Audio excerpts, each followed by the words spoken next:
Bonjour, j'ai l'honneur d'accueillir Delphine Gény-Stéphane. Bonjour Madame la Ministre, vous êtes secrétaire d'État auprès du ministre de l'Économie et des Finances. Bienvenue. Alors, on ne va pas parler du remaniement qui occupe tous les esprits aujourd'hui. Nous, on va parler d'entreprise. La loi Pacte, le vote solennel de la loi Pacte a lieu aujourd'hui à l'Assemblée. Est-ce que vous pouvez nous rappeler quelles sont les mesures qui concernent notre public ici, à savoir les porteurs de projets, les TPE-PME? Est-ce que vous pouvez nous redire les grandes lignes de cette loi?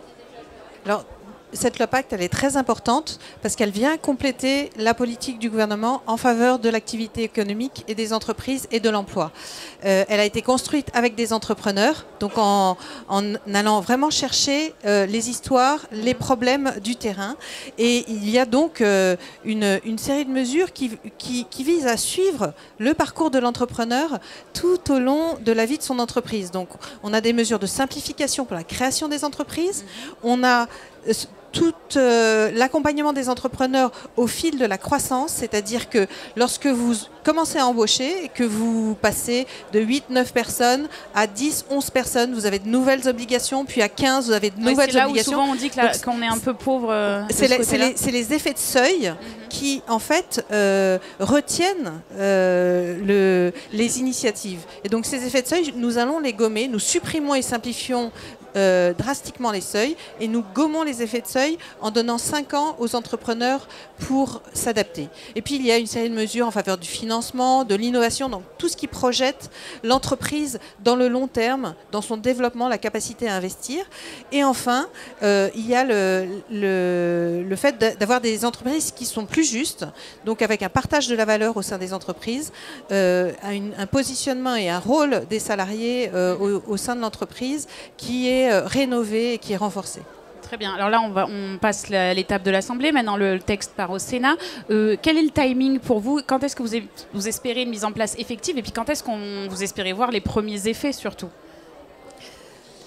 Alors, on a donc le premier vote aujourd'hui et le passage au Sénat se fera vraisemblablement en tout début d'année prochaine puisque nous avons le calendrier parlementaire dédié au projet de loi budgétaire qui va se dérouler en octobre, novembre, décembre. Donc vraisemblablement, c'est en tout début d'année 2019 que nous poursuivrons le travail au Sénat pour une entrée en vigueur de la loi, j'espère, au premier semestre 2019. Est-ce que vous avez des objectifs chiffrés? Est-ce que vous chiffrez les emplois que ça peut créer, le nombre d'entreprises supplémentaires ou des choses comme ça? Alors, certaines mesures assez spécifiques de redistribution de la valeur ont été chiffrées et ont montré, par exemple, le fait de faciliter le développement de l'intéressement et de la participation dans les entreprises, c'est-à-dire associer les salariés aux résultats en supprimant complètement le forfait social, c'est-à-dire la taxe qui était prélevée sur ces montants redistribués. Eh bien, cet impact-là a été chiffré, ainsi que quelques autres, pour un total d'impact sur l'économie de 1 point de PIB. D'accord.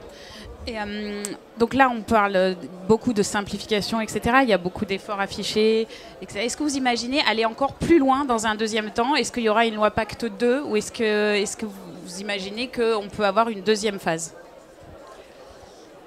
On n'a pas travaillé par phase, donc je pense que si on continuera bien sûr à travailler sur l'environnement réglementaire pour les entreprises, donc simplifier, libérer l'initiative, libérer l'activité économique, et puis travailler sur les aspects emploi, donc la formation, l'apprentissage, ce sont des grands sujets. Ça passera plutôt par des lois annexes, ou des choses transversales. Des lois transversales ou certaines lois sectorielles qui pourraient aussi venir ouvrir des expérimentations ou simplifier des réglementations qui corsettent un peu nos entreprises aujourd'hui. Delphine Gény-Stéphane, merci beaucoup.